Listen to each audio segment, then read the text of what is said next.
Hey everyone, we're diving back into some entitled people stories. Today we've got 3 tales of people who saw something they didn't understand and decided the problem must be everyone else. One involves a woman who needed to verify the chef's ethnicity before trusting her discounted fried rice.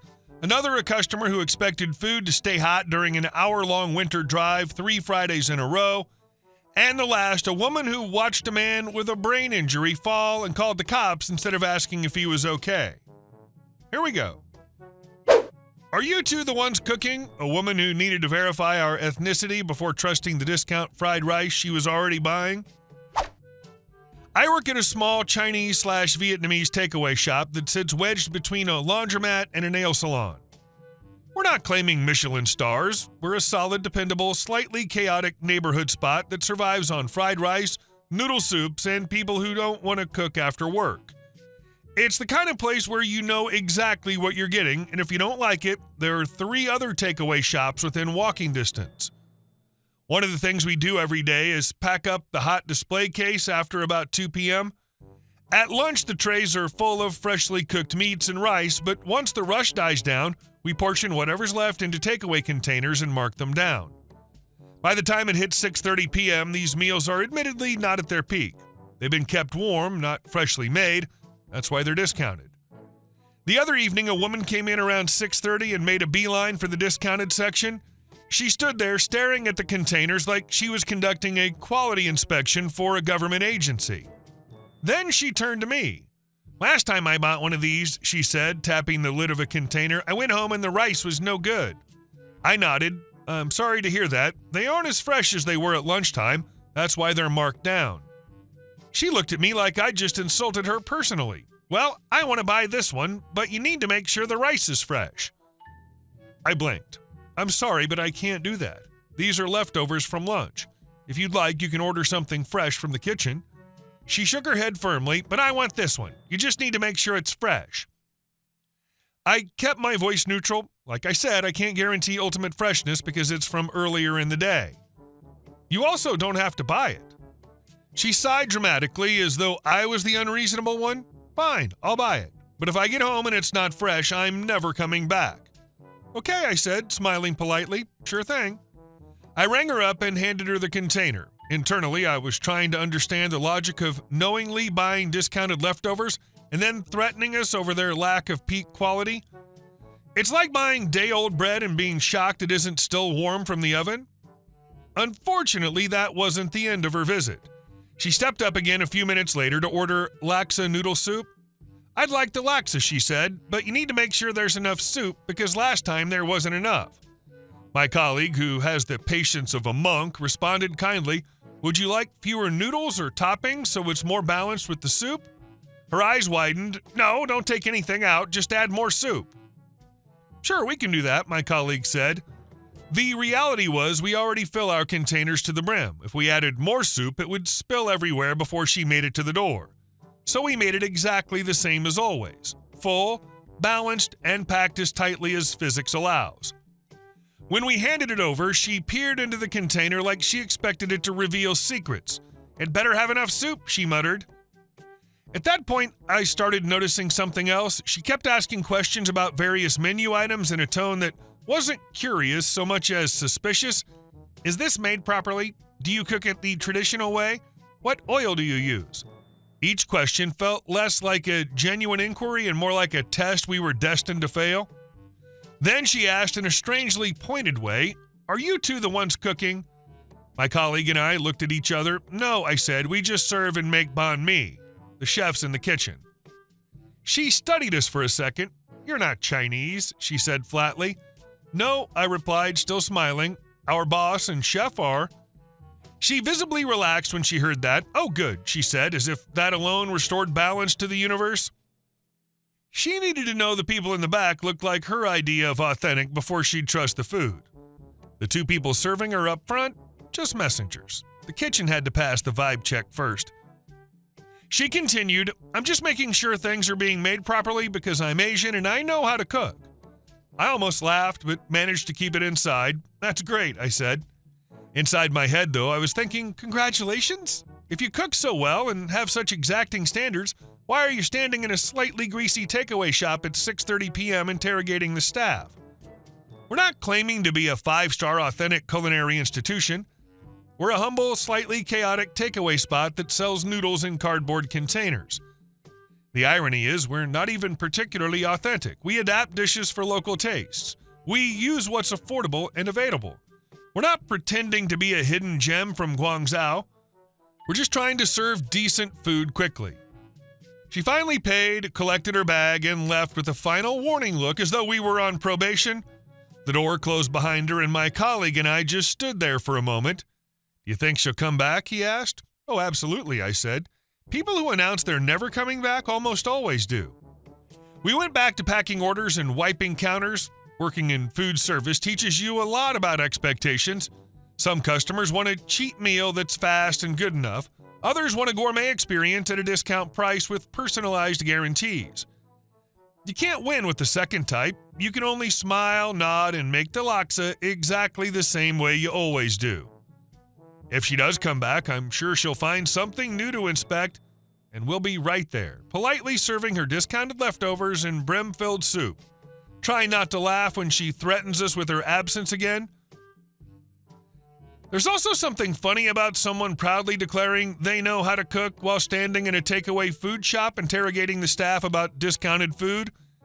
If someone truly has high culinary standards and the skills to back it up, they usually solve that problem by cooking at home. People who actually cook well understand the difference between fresh service and hot, hold food. They know what a $5 discounted container means. The people who don't understand that are usually the ones doing the loudest quality inspections. And our second story. This happens every time. Karen, who apparently expected deep-fried thermodynamics to bend for her hour-long commute.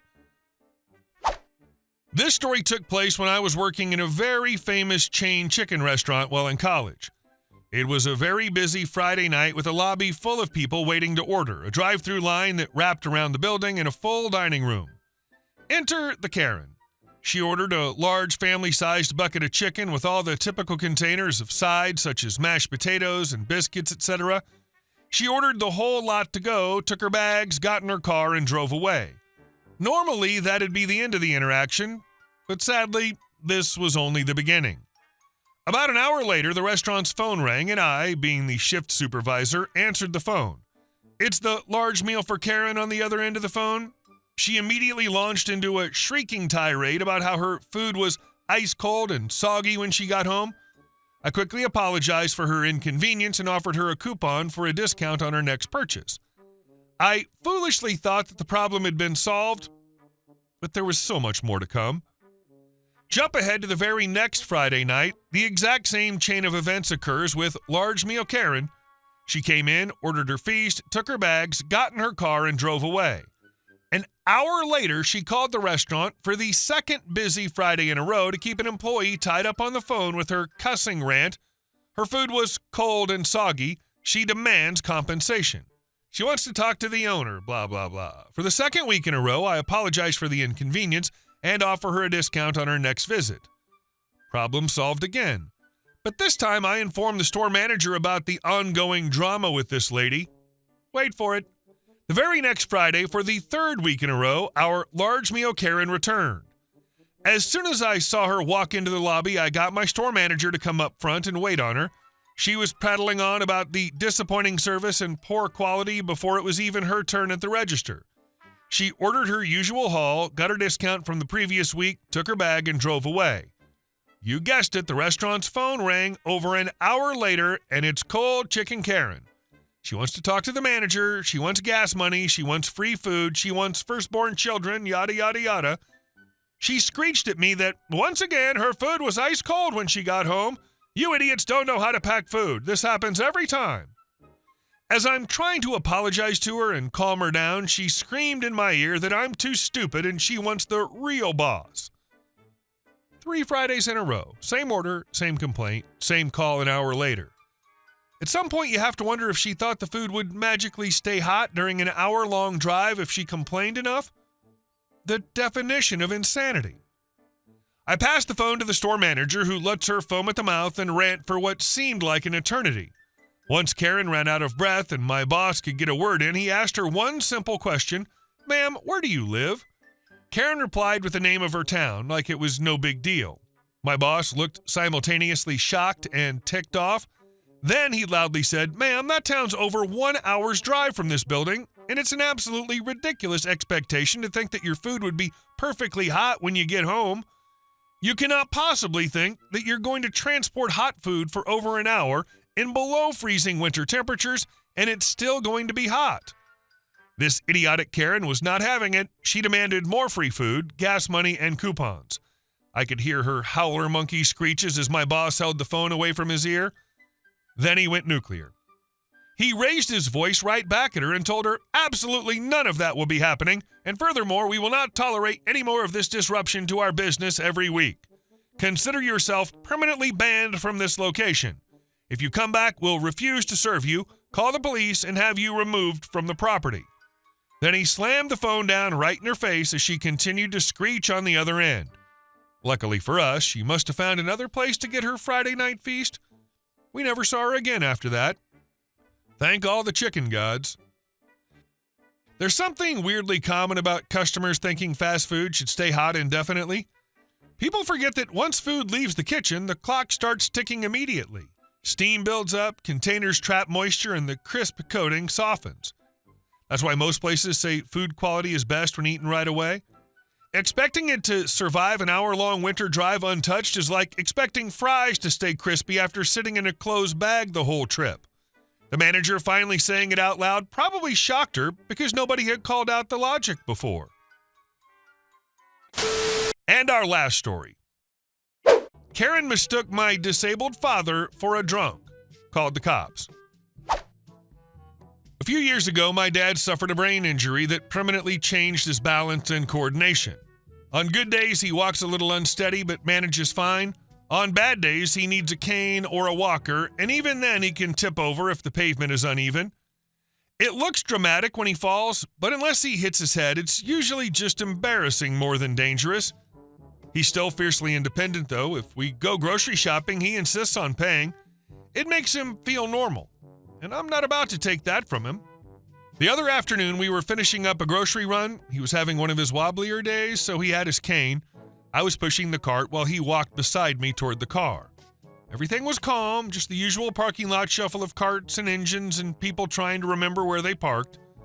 I started loading the groceries into the trunk while Dad stood next to me.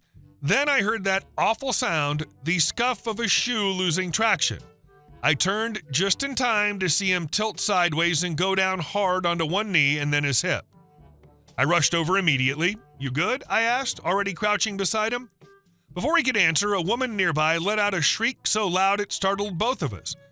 It wasn't a concerned gasp. It was the kind of dramatic scream you'd expect if someone had pulled a knife. I looked up and saw her standing there with 2 kids behind her, staring at us like we were a crime scene. I helped Dad sit upright. "Just lost my footing," he muttered, clearly embarrassed. While I was getting him steady, I noticed the woman whispering aggressively into her phone, glaring in our direction. I didn't think much of it at the time. I figured she was just being dramatic. I got Dad into the passenger seat so he could catch his breath. As I shut the door and turned back to the trunk, I heard someone call out, "Sir?" I looked up and saw a police cruiser pulling into the lot. An officer stepped out and approached me. "We received a report of a possibly intoxicated individual causing a disturbance," he said carefully. I blinked. "Intoxicated?" He nodded. "Caller said a man was stumbling around and fell." It took me half a second to connect the dots. I glanced over at the woman. She was standing there stiffly, arms crossed, watching this scene unfold like she was waiting for validation. "That's my dad," I said. "He has a brain injury. He uses a cane." The officer approached the car and asked my dad a few routine questions. Dad answered calmly, though I could see the humiliation on his face. "Have you had anything to drink today, sir?" the officer asked. "Just coffee," Dad replied dryly. Protocol is protocol, so the officer administered a breathalyzer. It read 0.00, completely sober. The officer nodded. "All right, sir, you're good." Then he looked toward the woman. "Ma'am," he called out, "can you come here a moment?" She approached, suddenly less confident than she had been 5 minutes ago. "You're the one who made the call?" the officer asked. "Yes," she said, still clutching her phone. "He was stumbling everywhere. He fell. That's public drunkenness." The officer's expression didn't change. He has a documented medical condition. He's not intoxicated. Well, how was I supposed to know? She snapped. He looked drunk. She didn't ask if he was okay. She just watched him fall, watched you help him up, and decided it was a crime. A simple, "Are you all right?" would have cleared this up in 10 seconds. Instead, she chose the phone. "You could have asked if he was okay," I said before I could stop myself. The officer raised a hand slightly, signaling for me to let him handle it. "Ma'am," he continued, "filing a false report is a misdemeanor. You stated that this individual was intoxicated and causing a disturbance. That was not accurate." Her face shifted from indignant to alarmed. "I wasn't lying. I thought he was drunk." "You didn't approach him. You didn't attempt to verify. You immediately reported a crime," the officer replied evenly. "That constitutes misuse of emergency services." She sputtered, "So I'm being punished for trying to protect people?" "You're being warned," he said. "This will be documented. If you make another unfounded report like this, it can result in a citation and fine. You understand?" She went quiet. Very quiet. The officer turned back to me and my dad. "You're free to go. And sir," he added gently to my dad, "I'm sorry for the inconvenience." "Not your fault," Dad said, though his jaw was tight. As we got into the car, I watched Karen, because that's exactly what she was, gather her kids and hurry toward her SUV. She didn't even look at us. She didn't apologize. She didn't even pretend to. But here's the part that made it satisfying. About 10 minutes later, as we were driving out of the lot, we saw her vehicle still parked crooked across 2 spaces. The officer's cruiser was behind it. He was riding something. Turns out parking across 2 handicap-adjacent spaces without a permit is a ticketable offense, and she didn't have a permit. We later found out from a neighbor who works in the local court clerk's office that she had indeed been cited, not for the call, but for improper parking and obstructing access. Apparently, when the officer ran her plate after the call, he noticed the violation. It wasn't dramatic justice. There were no handcuffs. But she left that parking lot with a ticket and a documented warning for filing a false complaint. Dad sat quietly for a few minutes as I drove. "You okay?" I asked. He sighed. "I hate that I make scenes." "You didn't," I said. "She did." He nodded slowly. Some people see vulnerability and assume the worst. They see someone unsteady and decide they're a menace instead of a human being. Karen didn't see a man with a cane who needed help. She saw an opportunity to feel righteous. Next time she sees someone fall, maybe she'll try asking if they're okay instead of dialing 911. And if not, I have a feeling that officer will be happy to educate her again, probably with another fine attached. 3 people who saw something they didn't understand and assumed the worst. Story 3 wins, not because the others weren't infuriating, they were, but because the stakes were real. A man with a brain injury was publicly humiliated, accused of being drunk, and forced to take a breathalyzer in a parking lot, all because a stranger decided her assumptions were more reliable than basic human decency. And then, as if the universe needed to balance itself, she got a ticket for bad parking. It's not justice, it's just a small, petty reminder that how you see others often says more about you than them. Hey guys, thank you all for watching the video. I'll see you in the next one.